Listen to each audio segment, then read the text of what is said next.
ओम भास्कराय नमः। ओम नमः शिवाय। प्रिय भक्तों, आप सभी का दिन शुभ हो। आज दिनांक है 23 दिसंबर और दिन है मंगलवार। आज है पौष मास के शुक्ल पक्ष की तृतीया और चतुर्दशी तिथि। तृतीया तिथि आज दोपहर के 12:02 तक रहेगी। उसके बाद चतुर्थी तिथि प्रारंभ हो जाएगी और ब्रह्म मुहूर्त सुबह के 5:20 से लेकर 6:32 तक रहेगा। जिसने न जाने कितने लोगों का भाग्य बदल दिया। भगवान विष्णु की कृपा से बिना बुलाए चली आती है। आइए सुनते हैं इस पावन विस्तृत कथा को।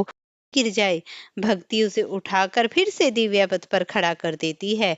अब मैं आपको आज का महात्म्य सुनाऊंगी। उससे पहले आप सुनिए सीता माता की नित्य रोज की कहानी।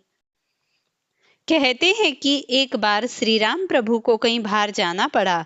सीता माता हर रोज का नित्य नियम किया करती थी। वह हर रोज श्री राम को कथा सुनाया करती थी। एक दिन श्री राम भगवान को किसी काम के लिए बाहर जाना पड़ गया तो सीता माता कहने लगी कि प्रभु, मेरा तो 12 वर्ष का नित्य नियम है, अब मैं बाहर जाएंगे तो मैं कथा किसको सुनाऊंगी। श्री राम ने कहा, तुम कुएं की पाल पर जाकर बैठ जाओ, वहां औरतें पानी भरने आती हैं, उन्हें तुम अपनी कथा सुना देना। सीता माता कुएं की पाल पर जाकर बैठ जाती है। एक स्त्री आई, उसने रेशम की जरी साड़ी पहन रखी थी और सोने का घड़ा ले रखा था। सीता माता उसे देखकर कहती है, बहन, मेरा 12 वर्ष का नित्य नेम सुन लो। वह स्त्री बोली कि मैं तुम्हारा नित्य नेम सुनूंगी तो मुझे घर जाने में देर हो जाएगी और मेरी सास मुझसे लड़ेगी। उसने कहानी नहीं सुनी और वह ऐसे ही चली गई। उसकी रेशम जरी की साड़ी पट गई, सोने का घड़ा मिट्टी के घड़े में बदल गया। सास ने देखा तो पूछा कि यह किस दोस्त को अपने सर लेकर आई है। बहू ने कहा कि कुएं पर एक औरत बैठी थी, उसने कहानी सुनने के लिए कहा, लेकिन मैंने उसकी कहानी नहीं सुनी। उसी का यह परिणाम हुआ। बहू की बात सुनकर अगले दिन वही साड़ी और घड़ा लेकर सास कुएं की पाल पर गई। सास को वही माता सीता बैठी मिली और माता सीता ने कहा, बहन, मेरी कहानी सुन ले। सास बोली कि एक बार छोड़, मैं तो 4 बार कहानी सुन लूंगी। राम आए, लखन आए, देश के पुजारी आए, नित्य नेम का नेम लाए, राम आओ बैठो राम, तपी रसोई जियो राम, माखन मिश्री खाओ राम, दूध बतासे पायो राम, सूत के पल को माठो राम, साल दुसाला पाठो राम, साल दुसाला ओढ़ो राम, जब बोलूं तब राम ही राम, राम सवारे सबके काम, खाली घर भंडार बड़े भरेंगे, सबका बेड़ा पार करेंगे, जय श्री राम, जय श्री राम। सास बोली कि बहन, कहानी तो बहुत अच्छी लगी। कहानी सुनकर सास चली गई और उसकी साड़ी फिर से जरी की बन गई। मिट्टी का घड़ा फिर से सोने के घड़े में बदल गया। बहू कहने लगी, सासू माँ, आपने ये सब कैसे किया। सास ने कहा कि बहू, तू दोष लगा के आई थी और अब मैं दोष उतार कर आ रही हूँ। बहू ने फिर सास से पूछा कि कुएं वाली स्त्री कौन है। सास बोली कि वे सीता माता थी, वो पुराने को नया कर देती हैं, खाली घर के भंडार भर देती हैं, वह लक्ष्मी जी का वास घर में कर देती हैं, आदमी जो भी हो इच्छा उसे पूरी कर देती हैं। बहू बोली कि ऐसी कहानी मुझे भी सुना दो। सास बोली कि ठीक है, तुम भी सुनो। सास ने कहानी सुनानी प्रारंभ कर दी। राम आए, लखन आए, देश के पुजारी आए, नित्य नेम का नेम लाए, आओ राम बैठो राम, तपी रसोई जियो राम, माखन मिश्री खाओ राम, दूध बतासे पायो राम, सूत के पल को बांटो राम, साल दुसाला पाठो राम, साल दुसाला ओढ़ो राम, जब बोलूं तब राम ही राम, राम सवारे सबके काम, खाली घर भंडार भरेंगे, सबका बेड़ा पार करेंगे, जय श्री राम, जय श्री राम, राम राम जय जय राम।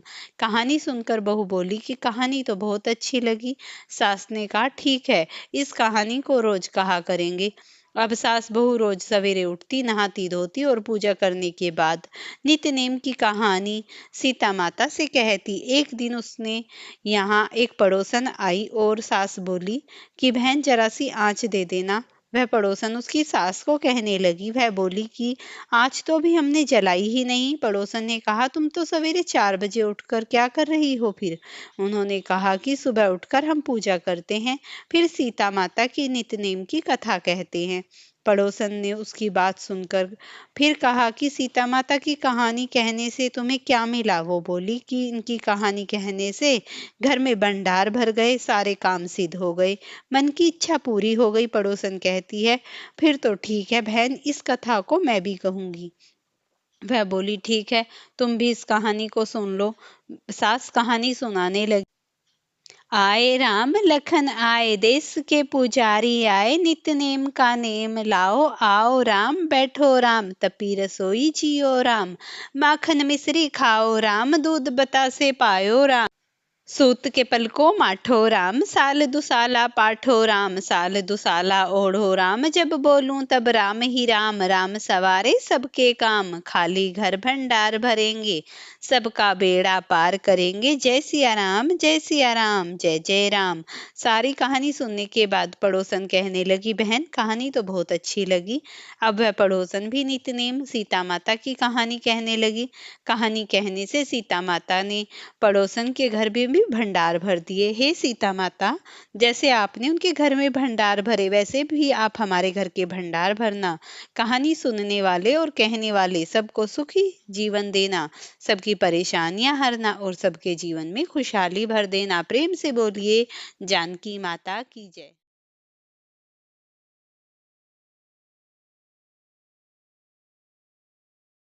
अब आप अन्नपूर्णा माता की व्रत कथा सुनिए। एक समय की बात है, काशी निवासी धनंजय की पत्नी का नाम सुलक्षणा था।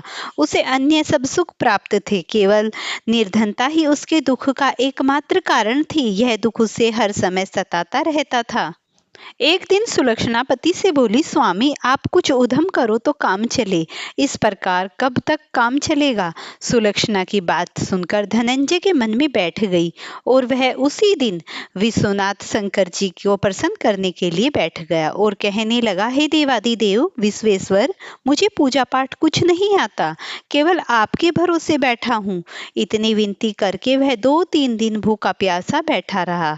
यह देखकर भगवान शंकर ने उसके कान में अन्नपूर्णा की बातें कही। 3 बार भगवान ने अन्नपूर्णा अन्नपूर्णा अन्नपूर्णा कहा।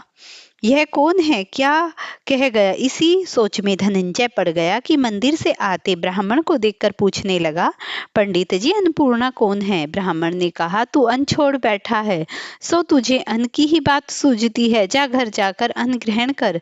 धनंजय घर गया, स्त्री से सारी बातें कही। वह बोली, नाथ चिंता मत करो, स्वयं शंकर जी ने यह मंत्र दिया है, वे स्वयं ही खुलासा करेंगे, आप फिर जाकर उनकी आराधना करो। धनंजय फिर जैसे का तैसा पूजा करने बैठ गया। रात्रि में शंकर जी ने आज्ञा दी और कहा, तू पूर्व दिशा में चला जा। वह अन्नपूर्णा का नाम जपता जाता और रास्ते में फल खाता, झरनों का पानी पीता जाता। इस प्रकार कितने ही दिन चलते चला गया। वहां उसे चांदी से चमकती वन की शोभा देखने में मिली। सुंदर सरोवर देखना और किनारे उनकी अप्सराएं झुंड बनाए बैठी थी, एक कथा सुनाती और सब मिलकर मां अन्नपूर्णा इस बार बार कहती। यह अघन मास की उज्ज्वली रात्रि थी और आज से व्रत का आरंभ था। जिस शब्द की खोज करने वह निकला था, मानो उसे वह मिल ही गया हो। धनंजय ने उसके पास जाकर पूछा, हे देवियों, यह आप क्या करती हो। उन सब ने कहा, हम सब मां अन्नपूर्णा का व्रत करती हैं। धनंजय ने पूछा, इस व्रत पूजा से क्या होता है, यह किसी ने किया भी है और इसे कब और कैसे किया जाए, कैसे यह व्रत विधि होती है, मुझे भी विस्तार से बतलाओ। वे कहने लगी, इस व्रत को सब कोई कर सकते हैं। 21 दिन तक 21 गांठों का सूत लेना चाहिए। 21 दिन यदि बातें न बने तो 1 दिन उपवास करे, यह भी न बने तो केवल कथा सुनकर प्रसाद ले, निराहार रहकर कथा कहे। कथा सुनने वाला कोई न मिले तो पीपल के पत्तों को रखकर सुपारी या धृत कुंवारी वृक्ष को सामने कर दीपक को साक्षी कर सूर्य, गाय, तुलसी या महादेव को बिना कथा सुनाए मुख में दाना न डाले। यदि भूख से कुछ पड़ गया हो तो 1 दिवस तक उपवास करे। व्रत के दिन क्रोध न करे और झूठ न बोले। धनंजय बोला, इस व्रत के करने से क्या होगा। वे कहने लगी, इसके करने से अंधों को नेत्र मिले, लूलो को हाथ मिले, निर्धन के घर धन आए, बांझी को संतान मिले, मूर्ख को विद्या आए, जो जिस कामना से करे माँ उसकी इच्छा पूरी करती है। वह कहने लगा, बहनों मेरे पास भी धन नहीं है, विद्या नहीं है, कुछ भी तो नहीं है, मैं तो बहुत दुखिया ब्राह्मण हूँ, मुझे इस व्रत का सूत दोगी? हाँ भाई, तेरा कल्याण हो, हम तुझे अवश्य ही देंगे। इस व्रत का मंगल सूत्र ले। धनंजय ने व्रत किया, पूरा व्रत हुआ। तभी सरोवर में से 21 खंड की स्वर्ण सीढ़ी हीरा मोती जड़ी प्रकट हुई। धनंजय जैन पूर्णा कहता जाता था। इस प्रकार कितनी ही सीढ़ियां उतर गया तो देखता है कि करोड़ों सूर्य से प्रकाशमान अन्नपूर्णा माता का सिंहासन मंदिर है। उसके सामने स्वर्ण सिंहासन पर माता अन्नपूर्णा विराजमान है। सामने भिक्षा हेतु शंकर भगवान खड़े हैं। देवांगनाएं चंवर डुलाती हैं। कितने ही हथियार बंधे हैं। धनंजय दौड़कर जगदम्बा के चरणों में गिर गया। देवी उसके मन का क्लेश जान गई। धनंजय कहने लगा, माता आप तो अंतर्यामिनी हैं, आपको अपनी दशा क्या बताऊं? माता बोली, मेरा व्रत क्या है, जा संसार तेरा सत्कार करेगा। माता ने धनंजय की जिह्वा पर बीज मंत्र लिख दिया। अब तो उसके रोम रोम में विद्या प्रकट हो गई। इतने में क्या देखता है, वह काशी विश्वनाथ के मंदिर में खड़ा है। माँ का वरदान ले धनंजय घर आया। सुलक्षणा से सब बातें कही। माता जी की कृपा से उसके घर में धन संपत्ति सब कुछ उमड़ गई और छोटा सा घर बहुत बड़ा गिना जाने लगा। जैसे ही शहद के छत्ते में मक्खियां जमा हो जाती हैं, उसी प्रकार अनेक सगे संबंधी आकर बधाई देने लगे। कहने लगे, इतना धन और इतना बड़ा सुंदर संतान नहीं है, इस कमाई का क्या करोगे? सुलक्षणा से संतान नहीं है, इसीलिए तुम दूसरा विवाह करो। अनिच्छा होते हुए भी धनंजय ने दूसरा विवाह किया और सुलक्षणा को शोथ का दुख सहना पड़ा। इस प्रकार दिन बीतते गए। फिर अघान मास आया। नए बंधन से, नए पति से सुलक्षणा ने कहा कि हम व्रत के प्रभाव से सुखी हैं, इस व्रत के कारण हमें यह व्रत नहीं छोड़ना चाहिए। माता जी का प्रताप है तो हम इतने संपन्न और सुखी हैं। सुलक्षणा की बात सुन धनंजय उसके यहाँ बैठा और व्रत रखा। नई बहू को इस व्रत की खबर नहीं थी। वह धनंजय के आने की राह देख रही थी। दिन बीतते गए और व्रत पूर्ण होने में 3 दिवस बाकी थे कि नई बहू को खबर पड़ी। उसके मन में ईर्ष्या की ज्वाला धधक रही थी। सुलक्षणा के घर आ पहुंची और उसने कहा, भगदड़ मचा दी। वह धनंजय को अपने साथ ले गई। नए घर में धनंजय को थोड़ी देर के लिए निद्रा आ गई। इसी बीच नई बहू ने उसका व्रत तोड़ सूत बांधकर आग में फेंक दिया। अब तो माताजी का क्रोध जाग गया। घर में अकस्मात आग लग गई। सब कुछ जलकर राख हो गया। सुलक्षणा जान गई कि पति को फिर अपने घर ले आई। नई बहू को रूठकर पिता के घर जा बैठी।